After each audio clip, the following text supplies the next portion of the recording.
24 বছর বয়সী একটা ছেলে ট্রেনের জানালা দিয়ে বাহির দেখছিল আর চিৎকার করে বলছিল, বাবা দেখো, গাছগুলো সব পিছনের দিকে চলে যাচ্ছে। বাবা হাসছিল, আর পাশের সিটে বসে এক জুটি ছেলেটির এমন বাচ্চা সুলভ আচরণ সহানুভূতি নিয়ে দেখছিল।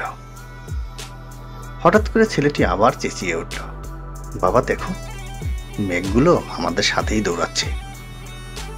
জুটিটি আর নীরব থাকতে পারল না, বৃদ্ধ বাবাকে বলেই ফেলল, আপনার ছেলেকে ডাক্তার দেখাচ্ছেন না কেন? উত্তরে বাবা হেসে বলল, দেখিয়েছি, আমরা হাসপাতাল থেকেই আসছি।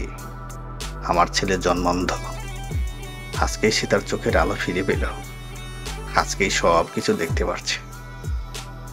শিক্ষা, পৃথিবীতে প্রতিটি মানুষের একটি গল্প থাকে। কাউকে ভালোভাবে না জেনে তার সম্পর্কে কিছু বিচার করে ফেলা ঠিক না।